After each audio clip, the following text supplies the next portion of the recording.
Hello बच्चों, विद्या वाहिनी में आप सबका स्वागत। मैं संजीवनी शिंदे आज आपके सामने लेकर आई हूँ आपकी पाठ्यपुस्तक सुलभ भारती से पाठ क्रमांक 4। पाठ का नाम है देहात और शहर। लेखक है अभिषेक पांडेय। इनका जन्म 29 फरवरी 1992 में मुंबई में हुआ। इनका परिचय सामाजिक विषयों में अभिषेक पांडेय जी की विशेष अभिरुचि एवं लेखन रहा है। प्रस्तुत पत्रों में लेखक ने देहात और शहर के अपने सुख दुख एवं बढ़ती हुई जनसंख्या के अभिशाप पर अनेक सुझाव दिए हैं। यानी देखो, यहाँ इस पत्र में शहर के सुख दुख क्या है, गांव के सुख दुख क्या है, और साथ साथ जो बढ़ती हुई जनसंख्या है जिसके कारण सब परेशान हैं, तो उसके बारे में भी कुछ सुझाव दिया है। देखो, उसके बाद आपके सामने अगर पाठ्य पुस्तक खुला है तो खोजबीन है। वो खोजबीन हम पाठ के अंत में लेने वाले हो। सभी स्वाध्याय हम एक साथ लेंगे। इसके लिए अब पाठ की शुरुआत करते हैं। देखो, पाठ की शुरुआत है। प्रिय मित्र शहर, नमस्कार। दिनांक 1 अगस्त 2017। यह पत्र 1 अगस्त 2017 को लिखा है। गांव ने लिखा है शहर को। अब वह क्या कह रहा है शहर को, तो देखो, वह कहता है कि कल तुमसे बात हुई, मेरे सुख दुख के संबंध में पूछा, धन्यवाद। बहुत सारी बातें मन में आई है, सब कुछ दूरध्वनि पर कहना मुश्किल है, सोचा पत्र ही लिख लूं। यानी देखो, कल तुमसे बात हुई, मेरे सुख दुख के संबंध में पूछा आपने, यानी दोनों ने दूरध्वनि पर बात की थी। गांव और शहर ने एक दूसरे से बात की थी। वह कहते हैं कि गांव कहता है कि तुमने मुझे सुख दुख के बारे में पूछा, इसके लिए धन्यवाद। तुम्हारा फोन होने के बाद मैंने बहुत सोचा और बहुत सारी बातें मन में आई कि जो मैं तुम्हें कहना चाहता हूँ, और इतनी सारी बातें दूरध्वनि पर कहना मुश्किल लग रहा है। इसके लिए मैंने सोचा कि चलो मैं पत्र ही लिख देता हूँ, और यह सोचकर गांव ने शहर को पत्र लिखने के लिए लिया। अब मैं अपना दुखड़ा क्या रोऊं। दुखड़ा रोना यानी बार बार अपनी मुसीबतें, अपना दुख लोगों के सामने बताते रहना। चलिए, इस बार कुछ अच्छी बातें भी तुमसे करता हूँ। वो कहता है कि हमेशा बुरी बातें, हमेशा दुख की बातें करने से अच्छा है कि आज मैं कुछ अच्छी बातें आपके साथ शेयर करना चाहता हूँ। डिजिटल क्रांति का थोड़ा असर हमारे गांव में भी दिखाई पड़ने लगा है। डिजिटल क्रांति यानी लैपटॉप का आना, कंप्यूटर का आना, मोबाइल का आना, यानी डिजिटल क्रांति। मोबाइल के माध्यम से नित्य नवीन सूचनाएं हम तक पहुंचने लगी है, और मोबाइल के माध्यम से नई नई सूचनाएं, कई दूर का कुछ हुआ तो तुरंत मोबाइल के माध्यम से एक दूसरे के पास यह खबर पहुंचती है। वैसे ही मोबाइल के माध्यम से अनेक सूचनाएं गांव तक पहुंच रही है। स्वच्छ ग्राम स्वस्थ ग्राम। देखो, जो स्वच्छ होता है वह स्वस्थ होता है। स्वस्थ यानी निरोगी। परियोजना घर घर तक पहुंच गई है। ग्रामजन भी, ग्रामजन यानी गांव में रहने वाली जनता, गांव में रहने वाले लोग, शिक्षा, स्वास्थ्य, रोजगार, खेती के नवीन नवीन औजारों, आधुनिक खेती की पद्धतियों को थोड़ा थोड़ा जानने लगे हैं। ये डिजिटल क्रांति होने के कारण गांव तक भी नई नई बातें पहुंच रही है। तो गांव शिक्षा में रुचि ले रहा है, रोजगार में क्या नया मिलता है देख रहा है, स्वास्थ्य के बारे में सोच रहा है, और खेती के नए नए औजार, नए नए औजार यानी जैसे हल होता है, बोने का जो यंत्र होता है, उस प्रकार नए नए यंत्रों की खोज निकाल रहा है अथवा जानकारी प्राप्त कर रहा है, और खेती की नई नई पद्धतियों को थोड़ा थोड़ा अपनाने की कोशिश कर रहा है। घर घर में शौचालय जैसी सुविधा के प्रति लोग जागरूक हो रहे हैं, यानी गांव साफ सुथरा हो रहा है, घर घर में शौचालय बन रहा है, तो अपने आप गांव की जो साफ सफाई है वह बहुत अच्छे से विकसित हो रही है। आगे देखेंगे हम। हालांकि कुछ परेशानियां अब भी वही की वही है। गांव कहता है कि इतना सारा हो गया तो भी कुछ परेशानियां ऐसी है कि उसमें बदलाव नहीं हो रहा है अथवा वह हल नहीं हो रही है। वो परेशानियां कैसी है? पीने का पानी लाने के लिए दूर दूर तक जाना पड़ता है, उसमें कुछ बदलाव नहीं आया है। पीने का पानी गांव में ठीक से नहीं है तो दूर दूर जाकर पीने का पानी लाना पड़ता है। मेरे यहाँ विद्यालय तो है पर उसमें आवश्यक सुविधाएं नहीं है। यानी वो कहता है कि मेरे गांव में विद्यालय है लेकिन विद्यालय के अंदर जो सुविधाएं होनी चाहिए, जो फलक होना चाहिए, सबसे पहले शिक्षक होने चाहिए, फिर पुस्तकें होनी चाहिए, फलक होना चाहिए, टॉयलेट बाथरूम होना चाहिए, बहुत सारी सुविधाएं लगती है, वो सुविधाएं नहीं है। पाठशाला होकर सिर्फ फायदा नहीं होता। महाविद्यालय तो हमारे गांव से बहुत दूर है। यह तो मैंने पाठशाला का काम बोला। महाविद्यालय तो हमारे गांव से बहुत दूर है, दूसरे गांव जाना पड़ता है। तुम्हारे बारे में सोचता हूँ तो लगता है कि तुम्हारे पास अत्याधुनिक और अच्छी सुविधाएं, विकसित तकनीकी है। और गांव कहता है ये शहर, तुम्हारी तो बात अच्छी है कि तुम्हारे पास तो अत्याधुनिक सुविधाएं है, विकसित तकनीकी है, यानी तुम्हारे पास बहुत कुछ अच्छी बातें हैं जो शहर के लोगों को सुविधा प्राप्त करा देती है। तुम्हारी दिन दुनी रात चौगुनी उन्नति हो रही है। दिन दुनी रात चौगुनी यानी बिना रुके विकसित होते जाना, विकसित होते जा रहे हो तुम कितने सुखी हो।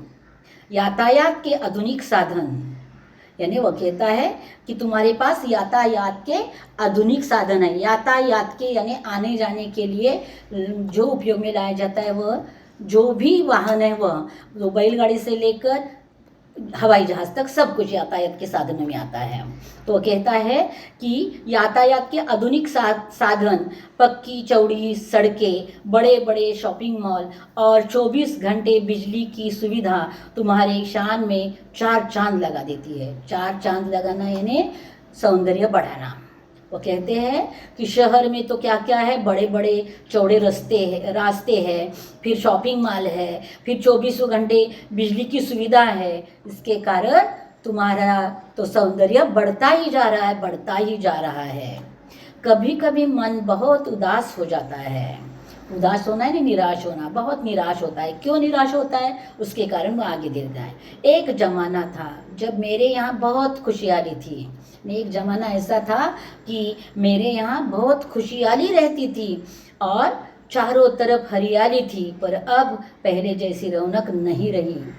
उसके भी कारण आगे दे रहे हैं कि अभी रौनक नहीं है, ना हरियाली है, ना खुशहाली है। मैं असुविधा, बेरोजगारी, आपसी झगड़े, गुटबाजी, अशांति जैसी समस्याओं में घिरता जा रहा हूँ। यानी गांव कहता है कि असुविधा, बेरोजगारी, झगड़े, गुटबाजी, अशांति, समस्या, इन सारी समस्याओं में मैं घिरता जा रहा हूँ और इसी कारण मुझे उदास उदास सा लगता है। यहाँ के कुछ अशिक्षित और अल्प शिक्षित लोग परिवार कल्याण के प्रति आज भी उदासीन हैं। अपने परिवार का कल्याण किसमें है, अपने परिवार के कल्याण के लिए क्या करना चाहिए, इसके बारे में कुछ अशिक्षित और कुछ अल्प शिक्षित। अल्प शिक्षित यानी कम पढ़े लिखे और अशिक्षित यानी बिना पढ़े लिखे। तो ये लोग उदासीन है, वो ज़्यादा अपने परिवार के बारे में सोचते नहीं है। जनसंख्या भी बढ़ रही है, उनके लिए यहाँ काम धंधा नहीं है। वो कह रहे हैं कि यहाँ की जनसंख्या भी बढ़ रही है और यहाँ काम धंधा भी इतना ज़्यादा नहीं है। तो आगे जाकर देखेंगे, रोजगार की तलाश में लोग शहर जा रहे हैं। अब यहाँ ज़्यादा काम नहीं है, पैसा नहीं मिलता है, तो लोग गांव छोड़कर शहर जाने लगे हैं, क्योंकि वहाँ जाकर रोजगार कर पैसा कमाना चाहते हैं। यहाँ काम के लिए मजदूर नहीं मिल रहे हैं और काम करने वाले लोग शहर जा रहे हैं, तो गांव में काम करने के लिए मजदूर नहीं मिल रहे हैं। चमक दमक और आधुनिक सुविधाओं की ओर आकर्षित होकर लोग मुझे अकेला छोड़कर तुम्हारी ओर दौड़ रहे हैं। आप कहेंगे कि यहाँ मजदूर नहीं मिल रहे तो लोग क्यों नहीं रुकते? क्योंकि शहर की चमक दमक उनको आकर्षित करती है, शहर में जो सुविधाएं हैं वो उनको आकर्षित करती है, तो लोग गांव के बारे में बिना सोचे गांव को छोड़कर शहर भाग रहे हैं। यहाँ स्वास्थ्य सुविधा भी नहीं है, यानी स्वास्थ्य सुविधाएं यानी अच्छे अच्छे अस्पताल नहीं है, अस्पताल में सुविधाएं नहीं है, बीमारियां हैं पर पर्याप्त मात्रा में सुसज्जा और अच्छे अस्पताल नहीं है। बीमारियां तो ऐसे तो हवा बदल होने के बाद आ ही जाती है, तो बीमारियां हैं, लेकिन बीमारियों पर इलाज करने के लिए सुसज्ज यानी सुविधाओं से भरे हुए अस्पताल नहीं है। लोगों को ठीक समय पर दवा नहीं मिल पाती है और मेरा परिवार टूट सा रहा है। बताइए मैं क्या करूं? यानी देखो, इसीलिए लोग गांव से शहर भागना चाहते हैं, क्योंकि शहर में सारी सुविधाएं हैं, अपने परिवार को अच्छे से पालना मिलता है। अपने परिवार को, अगर परिवार का जो कोई कमाने वाला है वह काम करे तो अच्छा पैसा मिलता है, और अस्पताल है, अच्छी पाठशालाएं है, अच्छे महाविद्यालय है, तो अपने आप लोग शहर की ओर भाग रहे हैं। तो अंतिम 2 वाक्य में देहात यानी गांव पूछता है अपने मित्र को, मेरा परिवार टूट रहा है और वो मेरी आंखों से देखा नहीं जाता, बताओ मैं क्या करूं? तुम्हारा मित्र देहात। अब देखो, उसने जनवरी में पत्र लिखा था, पत्र देहात ने भेजा हुआ पत्र शहर को मिला, शहर ने पत्र पढ़ा और उसका उत्तर दे रहा है। यह पत्र, नीचे वाला अब जो पत्र मैं पढ़ूंगी, यह पत्र लिखा है, शहर ने लिखा है देहात को, और कब लिखा है? 15 अगस्त 2017 में। आज स्वतंत्रता दिवस है, इस उपलक्ष्य में हार्दिक बधाई, क्योंकि 15 अगस्त को पूरा देश स्वतंत्र हुआ था, उसमें गांव भी था और शहर भी था। इसके लिए शहर गांव का हार्दिक बधाई दे रहा है गांव को कि हम स्वाधीन हुए हैं। पत्र मिला, तुम्हारी प्रगति के बारे में जानकर खुशी हुई। यानी पहले ही परिचय में देहात ने लिखा था ना कि मेरे यहाँ भी अच्छी बातें हो रही है, तो वो कहता है कि तुम्हारी अच्छी बातें सुनकर बहुत अच्छा लगा मित्र, लेकिन परिवर्तन दृष्टि का नियम है। वह कहता है परिवर्तन यानी बदल होना यह सृष्टि का नियम है, वो तो बदलाव होता ही रहेगा। भला तुम्हारी स्थिति क्यों न बदली, धीरे धीरे और भी विकास होगा। वो कहता है कि हाँ, तुम्हारी स्थिति ज़्यादा बदली नहीं है, लेकिन धीरे धीरे क्यों न हो, विकास होता रहेगा। धीरे धीरे धीरे धीरे धीरे रे मना, धीरे सब कुछ होए, माली सिंचे सौ घड़ा, ऋतु आए फल होए। यानी वो कहता है, 2 पंक्तियां उसने दी है कि धीरे धीरे मन को समझा दो कि धीरे धीरे सब कुछ हो जाएगा, माली 100 घड़े पानी सिंचेगा, तब जाकर ऋतु आए तो फल आ जाएंगे। वैसे ही हमारे भी गांव में भी अच्छे अच्छे कार्यों के फल मिल जाएंगे। माना कि कुछ परेशानियां हैं। हाँ, वो कहता है कि गांव, तुमने बोला कि तुम्हारे पास परेशानियां हैं, लेकिन वहाँ के परिवार तेजी से मेरे यहाँ आ रहे हैं, परंतु यहाँ आकर भी यह सब कहाँ सुखी है। वह कहता है कि यहाँ तुम्हारे गांव से निकल कर परिवार यहाँ आ रहे हैं मेरे पास, लेकिन यहाँ आने के बाद भी परिवार कहाँ सुखी है, कहाँ सुख मिल रहा है, क्यों नहीं मिल रहा है? इसका कारण शहर दे रहा है। चिराग तले अंधेरा, यानी दिए के नीचे अंधेरा होता है। जिन बस्तियों में, जिन हालातों में वे रहते हैं, तुम सुनोगे तो और बेचैन और व्यथित हो जाओगे। व्यथित यानी दुखी हो जाओगे। वो कहते हैं कि गांव से शहर में आने के बाद वहाँ से आने वाले लोग कैसी कैसी बस्तियों में रहते हैं, कितनी बेकार हालात में रहते हैं, यह तुमने अगर सुना तो तुम भी व्यतीत हो जाओगे। मेरे यहाँ की दिन ब दिन बढ़ती भीड़ से मैं परेशान हो उठा हूँ। वो कहता है कि मेरे यहाँ के दिन ब दिन यानी हर दिन बढ़ती हुई भीड़ से मैं परेशान हो उठा हूँ। जिस चमक धमक की बात तुम कर रहे हो वह सबको कहाँ उपलब्ध है। यानी शहर में चमक धमक है, ऐसा जो तुमने कहा वह चमक धमक सबके नसीब में नहीं है। यहाँ रहने वाले लोगों को भी बहुत कुछ सहना पड़ता है।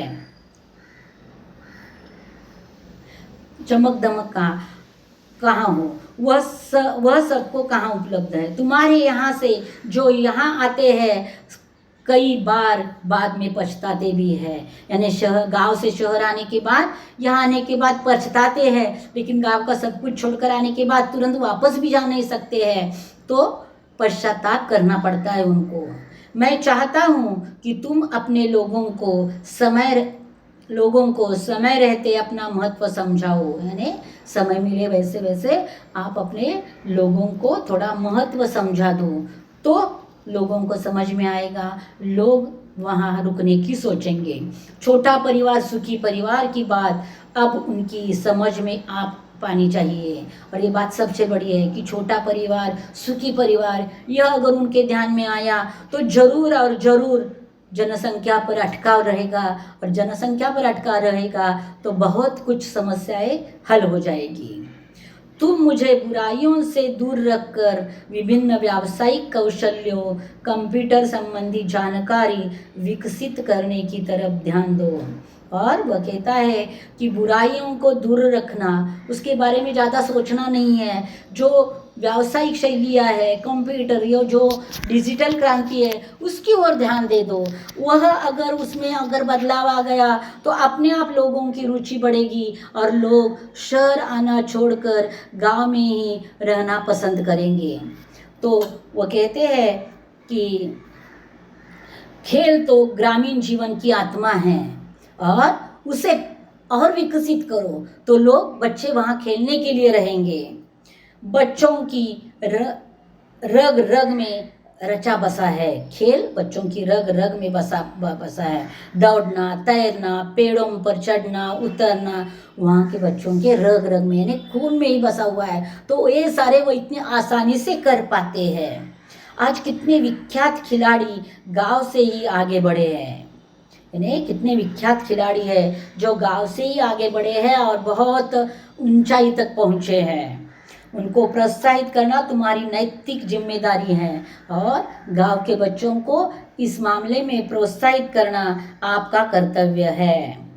अपने गांव को एक परिवार समझकर उसे विकसित करने का प्रयत्न करना होगा। यानी गांव को ही वो कहता है कि गांव, तुम एक गांव पूरा परिवार जैसा समझो, और अपना ही परिवार है। अपने परिवार की ओर हमें जो है ध्यान देना जरूरी है। यह सोचकर अगर तुम कार्य करोगे तो तुम्हें बुरा कुछ भी नहीं लगेगा, तुम्हारा विकास अपने आप होता जाएगा। तुम्हारी और मेरी समस्या का मूल कारण दिनों दिन बढ़ती आबादी, अशिक्षा और गरीबी है, और इन तीनों बातों पर हमने अगर ध्यान दिया तो अपने आप सब कुछ ठीक ठाक हो जाएगा। आबादी यानी जनसंख्या, अशिक्षा यानी पढ़ाई के बारे में जो ध्यान नहीं दे रहे लोग वह, और गरीबी, पढ़ाई न होने के कारण काम नहीं है, काम नहीं होने के कारण पैसा नहीं है, इस प्रकार। तो मेरे यहाँ लोग रोजगार की तलाश में आना कम कर दें, और अगर शहर में, गांव से लोग शहर में आना कम कर देंगे, गांव में ही रहना पसंद करेंगे, तो गांव भी खुशहाल हो जाएगा और शहर भी खुशहाल हो जाएगा। तुम गांव वालों को सहकारिता का महत्व समझाओ। सहकारिता पर आधारित छोटे छोटे व्यवसाय तुम अपने यहाँ शुरू करवाओ, ताकि कृषि आधारित अनेक लघु उद्योग, फल उद्योग, औषधीय वनस्पतियों की खेती, पशुपालन जैसे अनेक व्यवसाय शुरू किए जा सकते हैं। और वह कहता है कि गांव का विकास करने के लिए गांव में छोटे छोटे उद्योग शुरू करना जरूरी है। जैसे उन्होंने कुछ उद्योग दिए भी है, लघु उद्योग शुरू करना, फलोत्पादन यानी अनेक फलों की निर्मित करना, औषधियाँ निर्माण करना, औषधीय वनस्पतियों की निर्मित करना, खेती का उत्पादन, पशुपालन जैसे व्यवसाय शुरू किए तो लोगों को वहाँ पैसा मिलेगा, और पैसा मिलेगा तो लोग वहाँ रहना पसंद करेंगे। अरे देहात भाई, शहर कहता है, कितने भाग्यशाली हो तुम, प्रदूषण मुक्त वातावरण में रहते हो, क्योंकि गांव में प्रदूषण नहीं है। कितने अच्छा है कि तुम प्रदूषण मुक्त वातावरण में रहते हो। खुला खुला परिसर, न धुआं न वाहनों की चिल्लपों, हरे भरे पेड़, ये सब चीज़ें तुम्हारे पास है। वो कहता है कि हमारे यहाँ क्या है, सब जगह कारखानों का धुआं, वाहनों का धुआं, वाहनों की जो हॉर्न की बजती हुई आवाज़, ये सब हमारे पास है। तुम्हारे पास क्या है? हरे भरे पेड़, हरियाली से भरी जमीन और बहुत ही शुद्ध हवा। रात में तारों भरा आसमान तो सवेरे उगते सूरज के दर्शन। वह कहता है रात को तारों भरा आसमान दिखाई देता है और सुबह उगते हुए सूरज का दर्शन होता है। यहाँ इतनी ऊंची ऊंची इमारतें हैं, इतनी पास पास इमारतें हैं कि घर से आकाश दिखाई नहीं देता तो तारे कहाँ से दिखाई देंगे। और उगता हुआ सूरज जब माथे पर आता है तब सूरज दिखता है, तब तक सूरज दिखता नहीं है। यह यहाँ की हालात है। उगते हुए सूरज कितने सहजता सरलता से हो जाता है, यानी उगते हुए सूरज का दर्शन गांव के लोगों को एकदम सहजता से होता है। उसके लिए उनको अपने टेरेस पर वगैरह जाने की ज़रूरत नहीं होती। हम तो इमारतों के जंगल में बदल गए हैं, यानी हमारे यहाँ तो हरा भरा जंगल हमने उखाड़ दिया और इमारतों का जंगल हमने निर्माण किया है और उस जंगल में हम फंसते जा रहे हैं। खुला आसमान, बड़ा मैदान हमारे लिए कितने अनमोल एवं दुर्लभ हो गए हैं। खुला आसमान, मैंने कहा ना कि पास पास में इमारतें होने के कारण खुला आकाश नहीं दिखाई देता, खुला मैदान दिखाई नहीं देता है। वह कहता है खुला आसमान और बड़ा मैदान हमारे लिए अनमोल हो गया है, दुर्लभ हो गया है। तो वह हमारे यहाँ के लोगों को, बच्चों को मिलता ही नहीं है। तुम नहीं समझ सकते और इसका सुख तुम्हें नहीं समझ में आएगा, क्योंकि जिसके पास जो होता है उसको उसकी कीमत नहीं होती। तुम्हारे तहसील और क्षेत्र के लोगों को चाहिए कि वे अपने क्षेत्र का सर्वांगीण विकास करने के लिए अपने प्रतिनिधियों का सहयोग लें और जनप्रतिनिधियों के सहायता से वहाँ के तहसील का, वहाँ के गांव का सर्वांगीण विकास कैसे हो जाए इसके ऊपर बातचीत होनी चाहिए और कोशिश होनी चाहिए। तो गांव सुधर जाएंगे और गांव सुधर जाएंगे तो अपने आप वहाँ के लोगों की स्थिति सुधर जाएगी। तुम्हारे यहाँ जो बच्चे विद्यालय में पढ़ रहे हैं, यदि अभी से उन्हें सही दिशा, उचित मार्गदर्शन दिया जाए तो भविष्य में वे ही हम सब की व्यथा कम कर सकते हैं। वे ही हमारे आशा स्थान हैं। और जाते जाते शहर गांव को कहता है कि जो अब आपके विद्यालय में बच्चे पढ़ रहे हैं उनको सही दिशा दिखाओ, यानी बड़े हो, शिक्षित हो और अपने शहर गांव में ही कुछ शुरू करो, व्यवसाय शुरू करो या नौकरी ढूंढो और गांव में बसने की कोशिश करो। यह अगर उचित मार्गदर्शन उन्हें मिला तो भविष्य के लिए बहुत बड़ी व्यथा ये बच्चे दूर कर सकते हैं, शहर की भी और गांव की भी। वे हमारी आशा स्थान है और वही बच्चे हमारी आशा स्थान है। मुझे पूरा विश्वास है कि उन पर अवश्य ध्यान दिया जाएगा। और वो कहता है कि ज़रूर मैंने तुम्हें जो बातें कही है उस पर ज़रूर आप ध्यान दोगे। और आगे जाकर कहता है तुम्हारा अपना शहर, और शहर यहाँ बात पूरी कर देता है। तो बच्चों, यहाँ पाठ का स्पष्टीकरण पूरा हुआ। अब हम देखेंगे पाठ से शब्द वाटिका यानी शब्दार्थ और मुहावरे, साथ साथ स्वाध्याय भी। पहले देखेंगे शब्द वाटिका।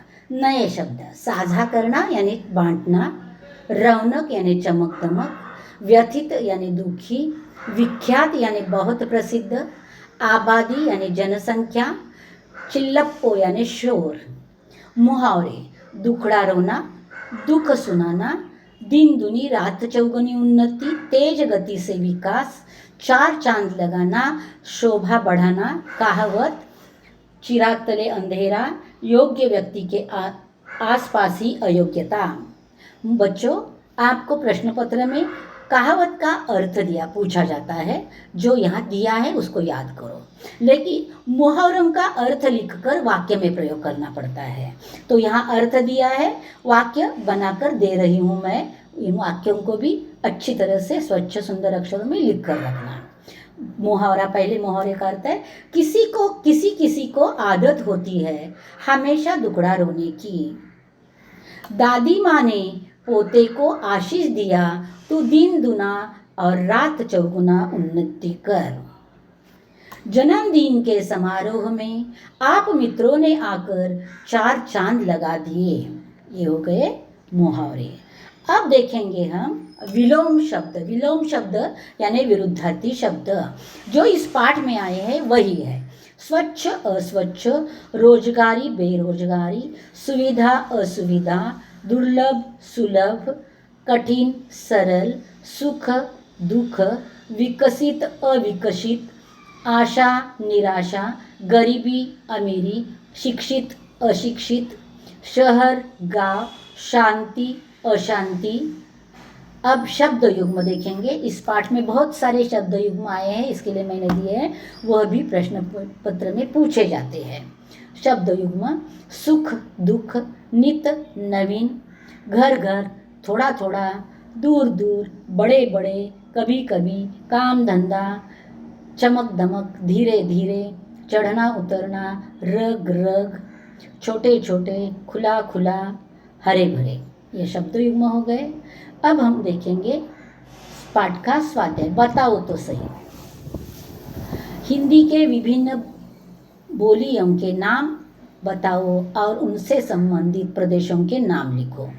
तो ब्रज उत्तर प्रदेश की है, भोजपुरी बिहार की है, मारवाड़ी राजस्थान की है, दक्षिणी दक्कन का पठार की है, गढ़वाली उत्तराखंड की है, अवधी उत्तर प्रदेश की है, कामाऊनी उत्तराखंड की है और मागधी बिहार की है।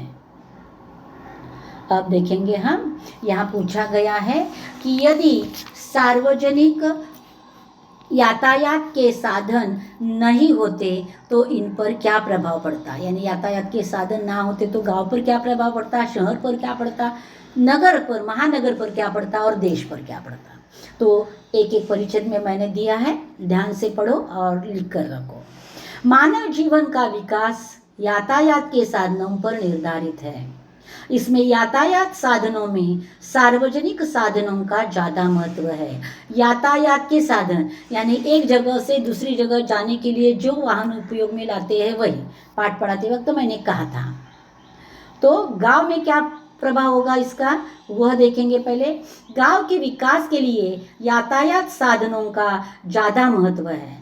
अगर यातायात के सार्वजनिक साधन नहीं है तो किसान अपनी फसल, अनाज निर्यात नहीं कर सकता और शहर की कई सुविधाएं गांव तक नहीं पहुंच सकती, तो गांव का विकास नहीं होगा। दूसरा, शहर के लिए, शहरों और महानगरों में ज़्यादातर व्यापार और व्यवसाय चलते हैं। उसके लिए जो माल लेना और देना है वह यातायात के साधनों के आधार पर ही होता है।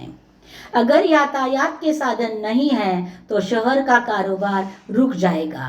इसलिए शहर को आबाद रखना है तो सार्वजनिक यातायात के साधनों की बहुत ज़रूरत है। आगे देखेंगे, गांव शहर महानगर में अगर सार्वजनिक साधनों का अभाव है तो गांव शहर एक दूसरे की सहायता से अपना विकास नहीं कर पाएंगे। और अगर गांव शहर नगर अपना विकास नहीं कर पाए तो देश अपना विकास नहीं कर सकता, तो अपना देश पिछड़ा रह जाएगा। यही है यातायात के साधनों का महत्व। अगला प्रश्न, जो प्रश्न पत्र पाठ्य पुस्तक में दिया है सही या गलत बताना है। आगे सही या गलत करना है। खेल ग्रामीण जीवन की आत्मा, सही है। गांव में बीमारियां है पर पर्याप्त मात्रा में सुसज्ज और स्वच्छ अस्पताल है, गलत है। अगला प्रश्न, कारण लिखना है।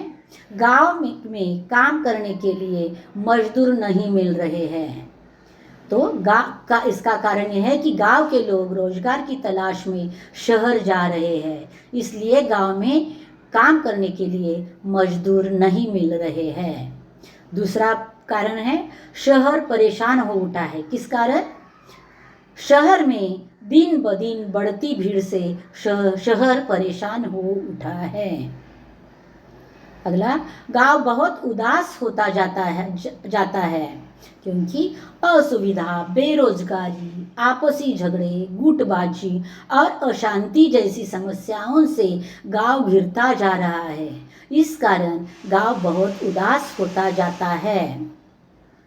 अगला, जो आपकी पाठ्य पुस्तक में ही दिया है, लिंग परिवर्तन करना है, तो मैंने लिंग परिवर्तन कर वाक्य का प्रयोग किया है। अगले स्लाइड में चाचा चाची चाचा, चाचा का वाक्य, चाचा जी प्रकल्प में मेरा मार्गदर्शन करते हैं। दूसरा शब्द अध्यापक अध्यापिका अध्यापक, अध्यापक सभी छात्रों की ओर ध्यान देते हैं। अभिनेता अभिनेत्री, अभिनेत्री लोगों का मनोरंजन करती है।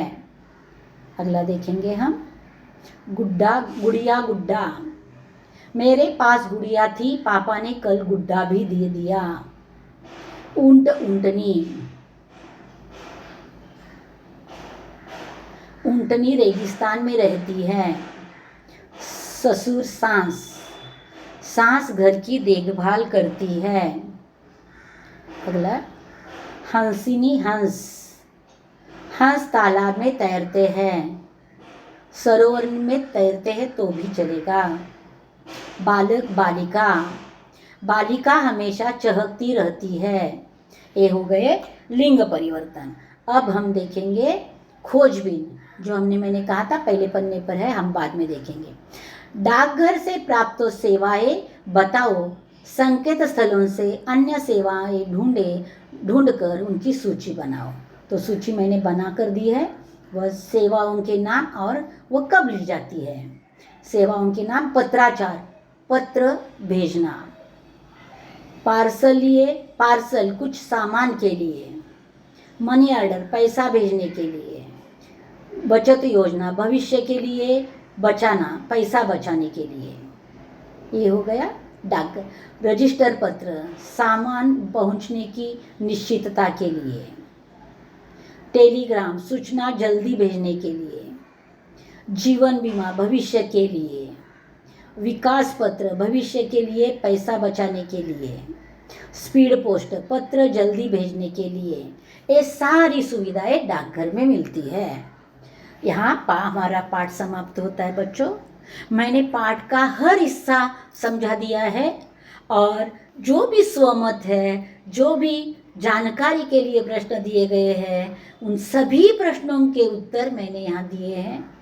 आप निश्चिंतता से सिर्फ इसको ठीक से अपनी नोटबुक में कॉपी करो और बार बार यह वीडियो सुनो, तो आपकी पढ़ाई बहुत अच्छी हो जाएगी।